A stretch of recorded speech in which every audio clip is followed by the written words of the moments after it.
Imagine a seguinte situação. Uma pessoa compra um imóvel em Brasília. O vendedor mora em São Paulo. Quando foi feita a aquisição, uma execução estava em curso contra esse vendedor em Curitiba, no Paraná. O imóvel foi penhorado. Ocorreu fraude de execução nesse caso? É sobre esse assunto que vamos debater no Academia de hoje. E quem vai apresentar o tema é o doutor em processo civil, Rodolfo da Costa Manso Real Amadeu. A relevância do elemento subjetivo na fraude de execução.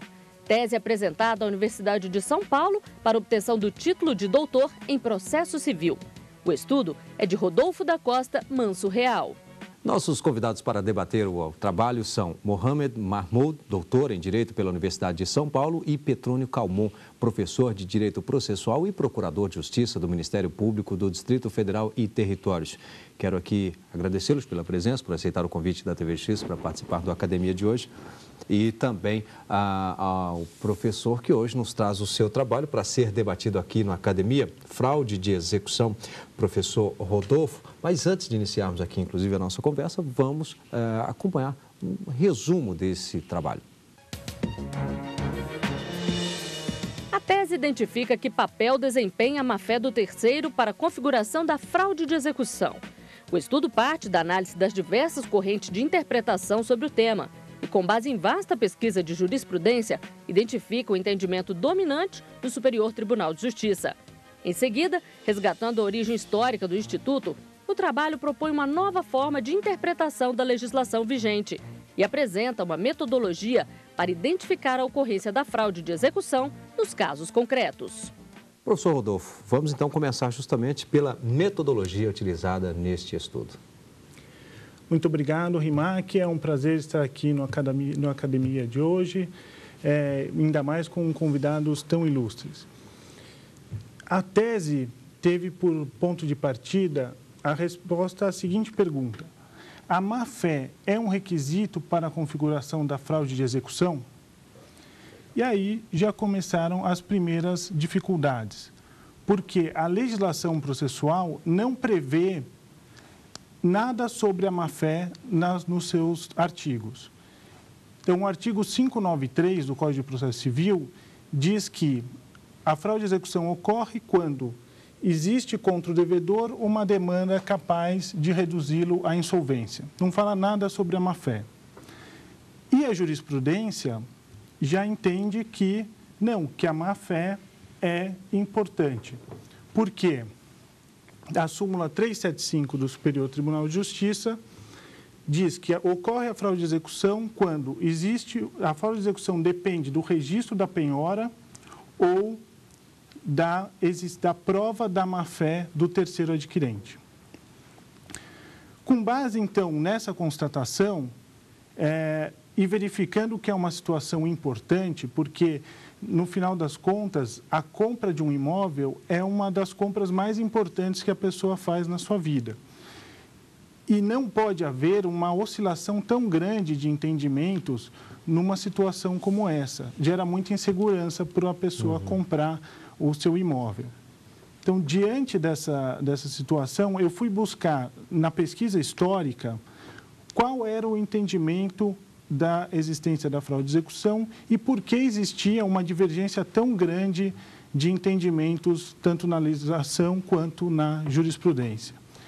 E o que eu descobri foi que essa mudança de entendimento aconteceu em 1939, quando o Código de 39 e a Lei de Registros Públicos se divorciaram um do outro. Até 1939, e isso eu estou falando desde 1850 até 1939, o que tinha era um paralelismo entre a Lei de Registros Públicos e o a lei de Processo Civil.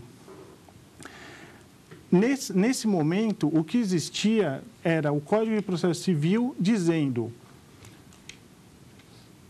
a má-fé constitui na ciência ou na existência de razão para que o terceiro soubesse da existência do processo. E a Lei de Registros Públicos dava os instrumentos para essa ciência. Com base nisso, eu procurei identificar o entendimento dominante, qual que era a interpretação da má-fé no entendimento dominante e confrontá-lo com essa questão do entendimento anterior a 39. A partir daí, eu fiz uma pesquisa de jurisprudência extensa. Foram quase 200 acórdãos do Superior Tribunal de Justiça que eu analisei para entender qual que seria o entendimento dominante em relação à má-fé, como requisito da fraude de execução. E vi que o entendimento de hoje era que a má-fé seria a efetiva ciência do terceiro, e não só a possibilidade de ciência. Só que isso reduzia muito a interpretação, a aplicação do Instituto da Fraude de Execução. Para você ter uma ideia, de todos os casos que embasaram essa súmula 375, que foram mais de 20 casos, em nenhum deles foi reconhecida a fraude de execução. E nos outros mais de 150 acórdãos, somente em pouco mais de 10% ou menos de 8% de todos os casos era reconhecida a fraude de execução. E só nos casos mais escandalosos, como de doação de pai para filha. Teve um caso que foi a doação daquele empresário Najinarras para sua filha, ou em casos em que a ciência do terceiro estava em conteste, estava registrada até em escritura pública. Então, isso eu constatei que reduz muito a parte da fraude de execução, a aplicação, e gera uma insegurança no processo. Bom, vamos conferir agora parte da bibliografia utilizada neste estudo.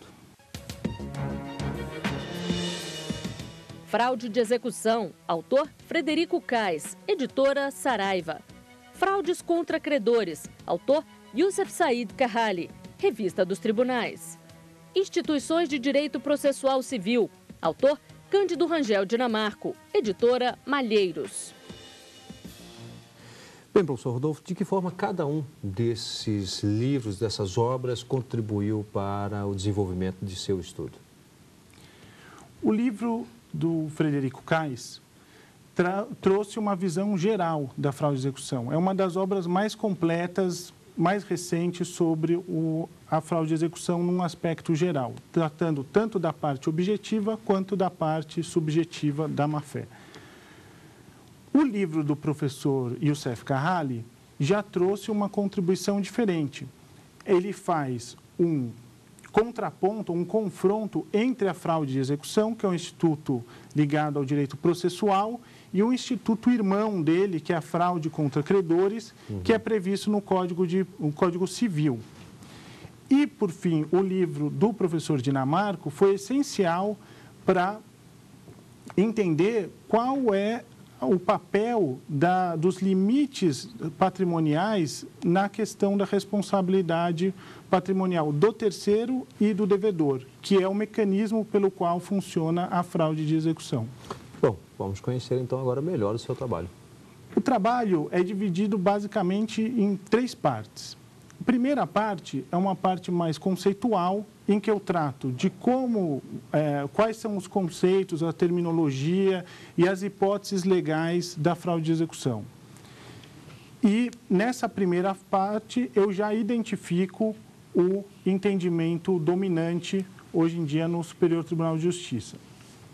A segunda parte eu faço um confronto entre o entendimento dominante e o entendimento a hipótese que eu criei baseado no resgate dessa feição, vamos dizer assim, da boa-fé, que seria a possibilidade dos terceiros saber da existência da ação. E, por fim, na terceira parte, eu desenvolvi uma metodologia, um roteiro, para que as pessoas pudessem aferir se naquele caso concreto ocorre ou não ocorre a fraude de execução, e faço proposições para o futuro, tanto em relação à legislação quanto em relação a uma possível melhor aplicação do Instituto. Bom, nós vamos aqui fazer um rápido intervalo. Em seguida, nós estaremos de volta com a Academia Já para debater esta tese. Até já. Estamos Estamos de volta com a academia, hoje debatendo a tese de Rodolfo da Costa Manso Real Amadeu, apresentada à Universidade de São Paulo para a obtenção do título de doutor em processo civil. O estudo identifica que papel desempenha a má-fé para a configuração da fraude de execução. Vamos conferir agora, antes de entrarmos aí na fase de debates, as teses e dissertações que estão disponíveis no mercado editorial. Direito e pós-humanidade, quando os robôs serão sujeitos de direito, de Marco Aurélio de Castro Júnior, editora Juruá. A prova no direito tributário, de Fabiana Del Padre Tomé, editora Noeses. Boa-fé objetiva nos contratos empresariais, de Ricardo Lupion, editora Núria Fabres. E eu tenho aqui em minhas mãos este livro que faz parte da coleção Atlas de Processo Civil, que é justamente, que tem origem no trabalho do professor Rodolfo, Fraude de Execução. Isso. O livro foi uma decorrência aí, então, da tese.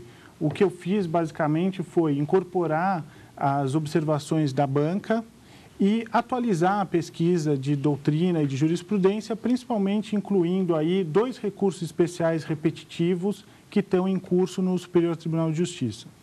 Está aqui, então, coordenação do professor Carlos Alberto Carmona. Bem, professor Petrônio, gostaria que o senhor iniciasse aqui, então, o nosso debate e agradeço.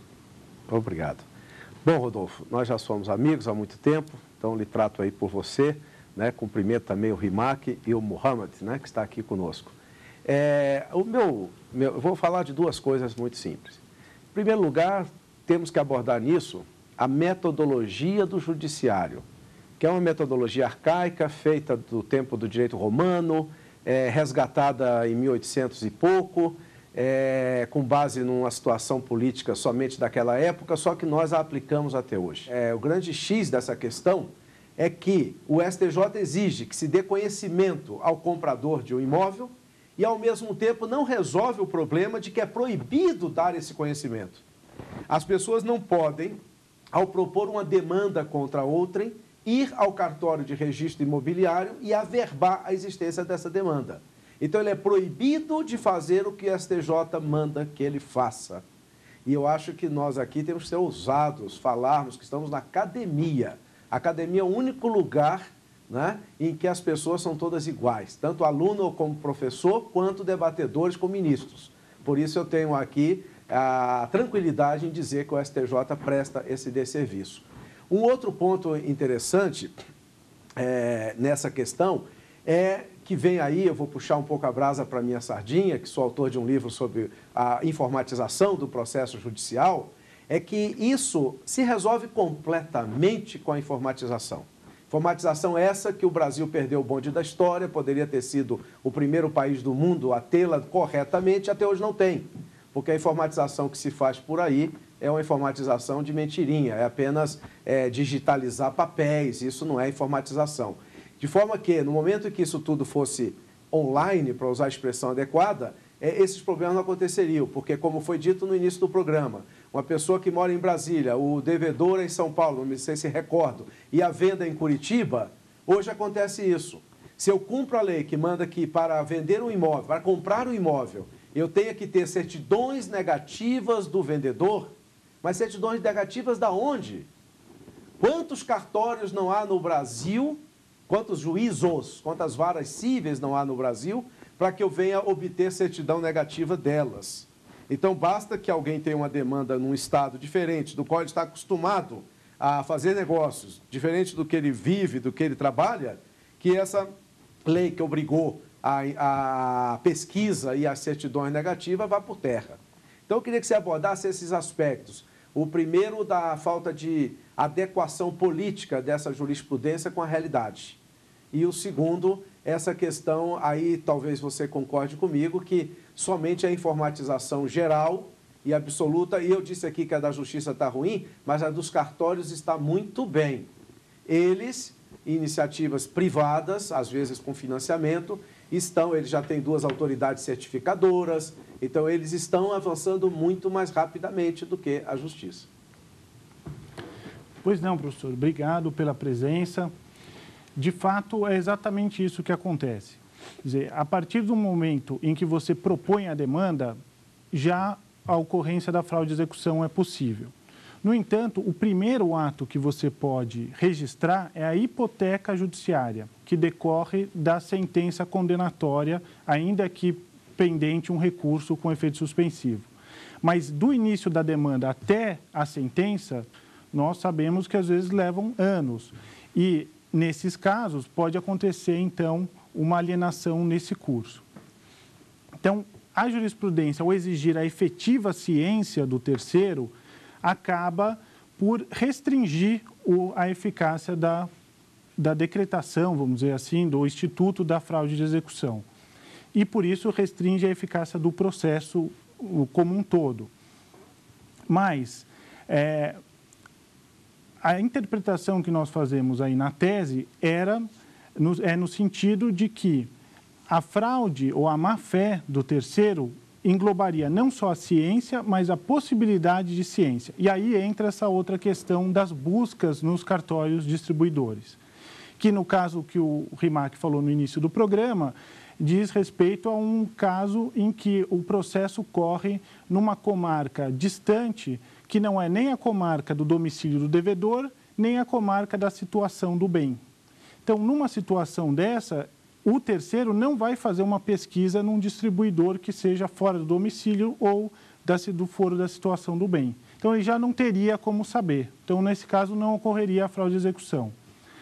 O que poderia acontecer, e é uma das sugestões que nós fazemos na tese, é exatamente essa que o senhor fez, da congregação, da unificação de todas as informações num cartório distribuidor centralizados. Então, você já conseguiria, em todo o país, pegar um registro só e facilitaria a vida do terceiro de puxar uma certidão só e saber da existência de um processo em curso em qualquer lugar do país. Então, são essas questões aí que realmente precisariam avançar.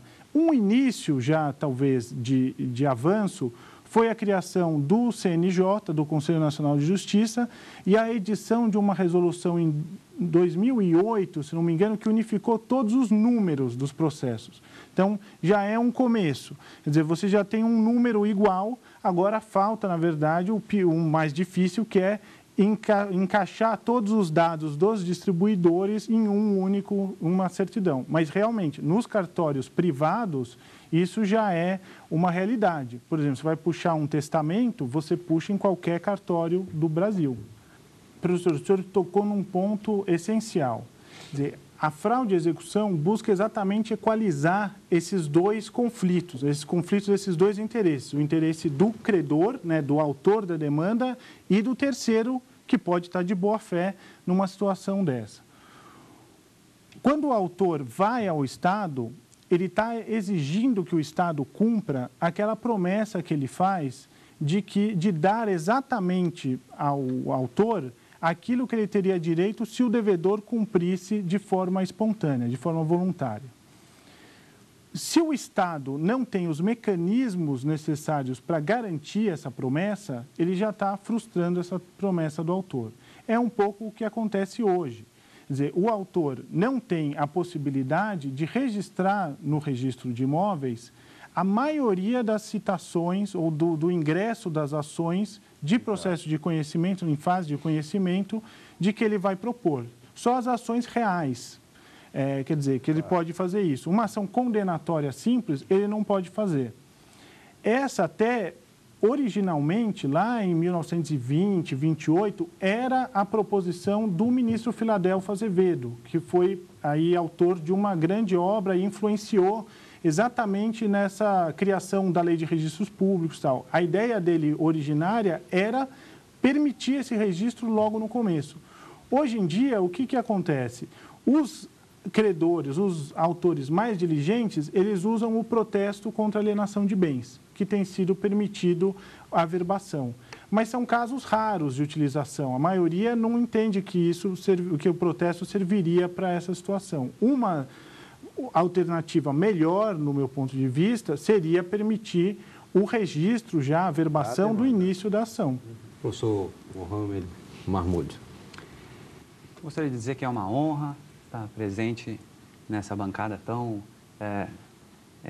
constante de tantos luminares, professor Petrônio, professor Rodolfo, Rimac. Gostaria de deixar registrado que esse livro, produto da tese de doutorado do professor Rodolfo, é um livro que revela não só a sua seriedade, mas também o talento que há muito tempo já tenho a oportunidade de conferir que o senhor ostenta.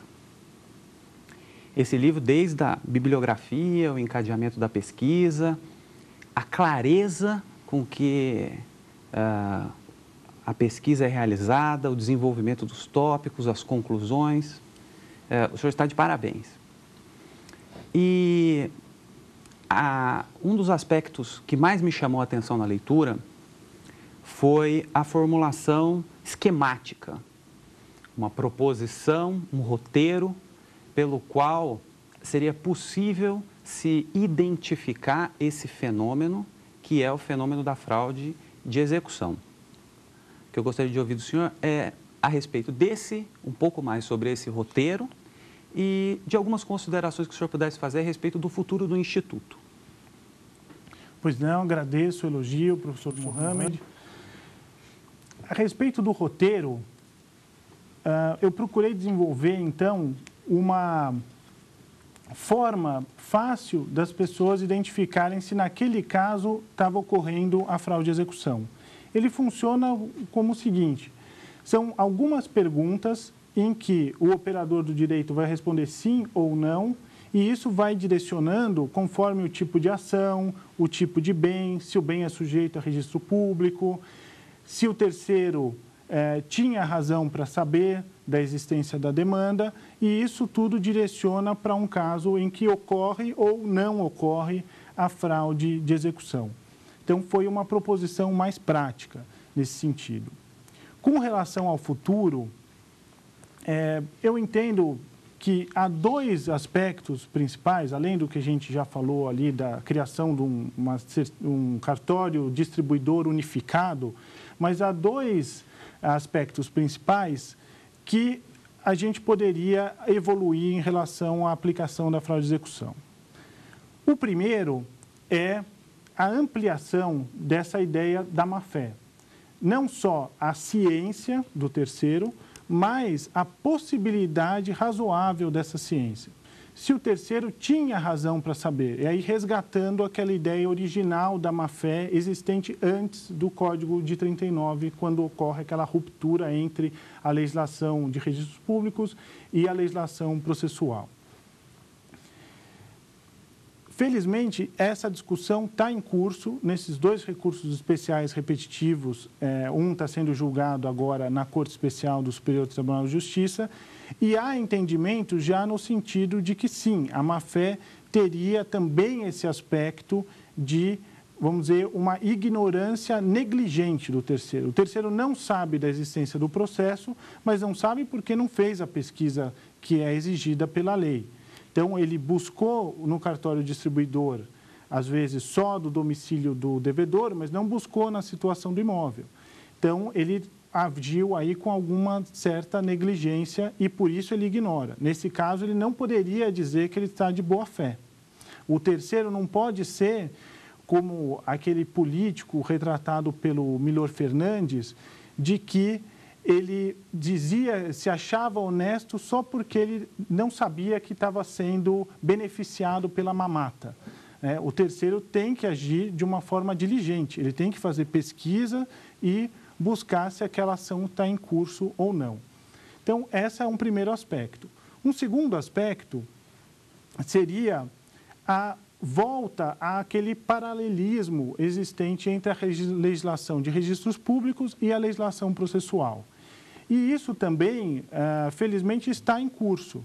Nós temos dois projetos de lei em trâmite no Congresso Nacional, um para alterar o Código de Processo Civil, é o projeto 8046 de 2010, está em trâmite na Câmara, e um outro projeto para alterar a Lei de Registros Públicos, que é o projeto 23, também de 2010, que atualmente está em trâmite no Senado. Esses dois projetos já avançaram bastante no sentido da tese, que é de trazer um pouco esse paralelismo entre a legislação de registros públicos e a legislação processual de volta, para evitar que, vamos dizer, nesse distanciamento ocorra essa oscilação da jurisprudência. E é nessa oscilação da jurisprudência que reside o principal perigo na fraude de execução, em que pessoas, às vezes, que juntaram economias uma vida inteira para comprar um imóvel, percam esse imóvel por conta de uma interpretação equivocada da legislação. Bem, quero aqui agradecer ao professor Rodolfo, parabenizá-lo pelo trabalho, também ao professor Mohamed e ao professor Calmon. Muito obrigado, professor Calmon. Lembro que você pode participar do programa, para isso é fácil, basta enviar o seu trabalho para o endereço eletrônico academia@stf.jus.br. E é possível ver e rever este programa no site da TV Justiça, é www.tvjustiça.jus.br. Obrigado e até o próximo encontro.